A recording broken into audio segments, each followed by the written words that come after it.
Dumelang Sanbonani Lochani, hello and welcome to the iGrid Show with Absa. My name is Sipho Alphi Mkhwanazi, and today this is where we're going to be diving into the stories of entrepreneurs who have turned their hustle into groundbreaking success. From using tech to make beauty more accessible to turning scientific knowledge into a thriving business. These women aren't just growing their own success, they're opening doors for others to do the same.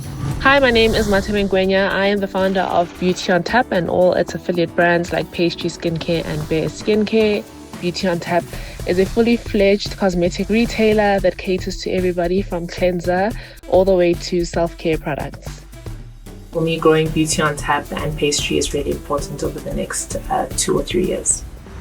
Hi, my name is Nomusa Khambule and I'm the founder of Ilanga Coils. I create organic, research-backed hair care products made specifically for Afro-textured hair with a goal to help nourish, strengthen, and celebrate natural hair. It's a very interesting episode that we're having this time, and we are featuring ladies that are so brilliant at what they do. I want you to first start by introducing yourself, Mathebe. Where did it all start and how did we get to where we are today? So it's a very long story. I tell it all the time. It just came from a need that I had. My friend was getting married and we needed a makeup artist in Cape Town. And we couldn't find somebody that could do, our skin tone. And we didn't have a tool to find a makeup artist. And so I thought, let me start a mobile application where we can search for makeup artists and other beauticians. And so Beauty on Tapp started off as a mobile app, which was a directory, and has now evolved to both stores and an e-commerce store. Absolutely beautiful. Thank you. Nomusa, sisibona ama-afro manje, looking absolutely gorgeous. How do we find ourselves here? I think after COVID, we didn't have access to a lot of things, and I was just mixing concoctions in my mom's kitchen to try and take care of my hair, until I mixed things that I found could work.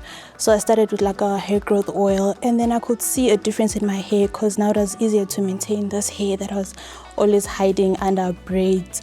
And then I think also inspired by my background in science, I started reading like research papers, what works, what doesn't work.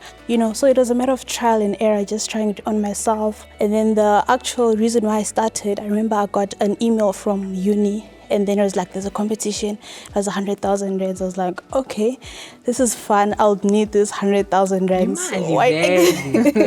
Exactly. So I thought, why not? And I think the feedback that I got from the judges that were there was very inspiring, and they pushed me to actually go out there and do what I'm doing currently. So that's how I started. So this is called a double boiler method. So I'm using the steam that is coming from the boiling water to melt the butter. It's interesting to hear how you used your background in science to enable you to do what you do. But whilst you're doing what you're doing, is it from a passion perspective, or is it primarily because you're trying to resolve this pain point? So I'll say it's a bit of both. I mean, my number one passion is experimenting with whatever I can find to see if it can actually work. Because, this is actually a problem that many women face, and that's a daily thing. You deal with your hair every day.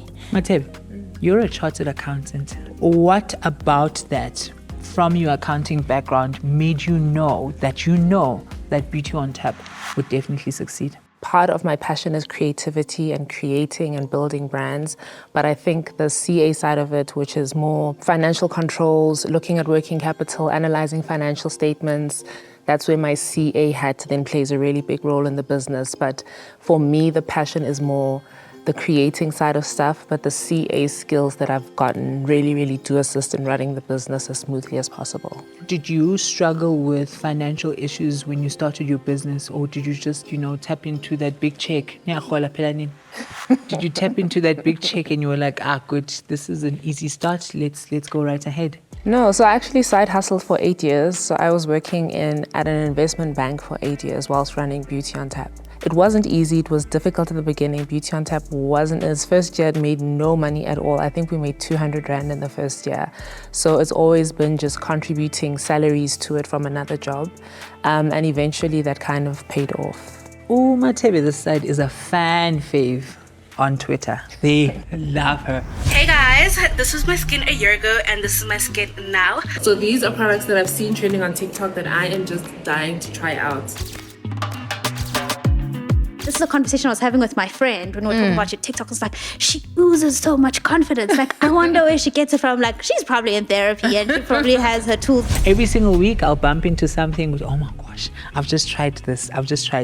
And sometimes social media can boost the discussion so much that sometimes we don't have enough product. Do you ever find yourself in those sort of tricky situations where so many orders are coming through, but you then don't have a way to meet the demand?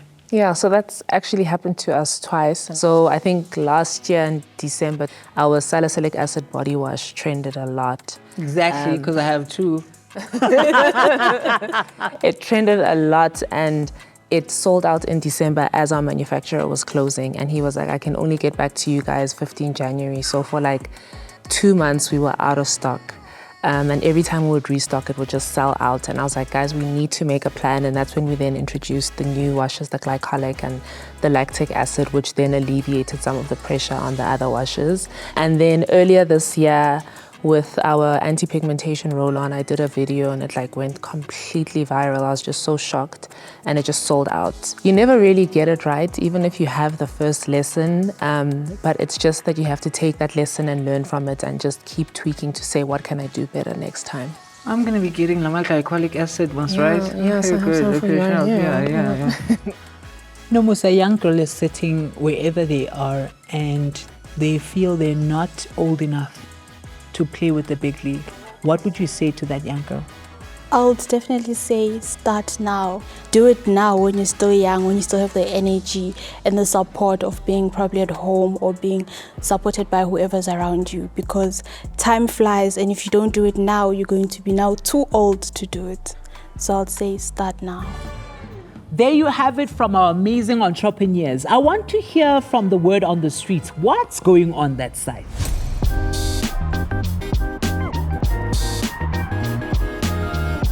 If I would give you here now today 50K, what sort of business would you open? I feel like I don't have the qualifications that I obviously need to open a law firm. One thing that I would open right now is probably a salon, because I feel like I can do a lot of things regarding the beauty industry. You know, I can do my own hair, nails, lashes. These are done by me. Definitely makeup, because I'm intrigued by makeup. I want to try and do it. And I feel like it also enhances your beauty. You get more confident, you hold your head up high, so I think I'll definitely try makeup. What do you think makes a successful entrepreneur?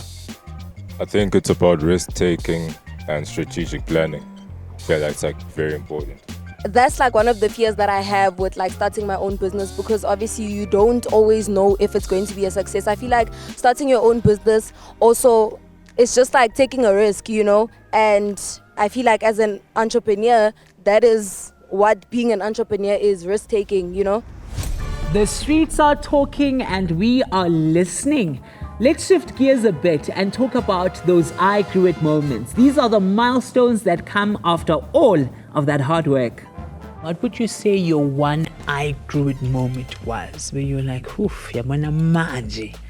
We've locked it in. This is us. We've grown this from scratch, and we're where we are today. We grew it. I'll say there's been 2 moments. I think the first one will definitely be this. I'm sure this will be my first time being on TV, so yeah, exciting.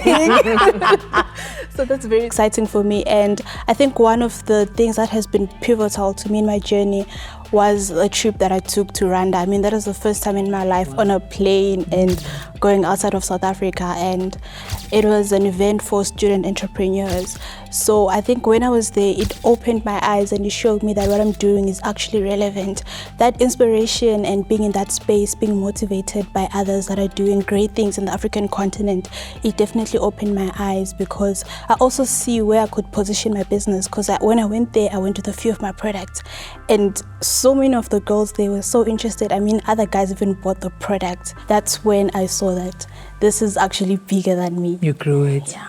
Mathebe, we're doing a decade of you taking care of our skin and making us glow bright. What do you think would be your one I grew it moment?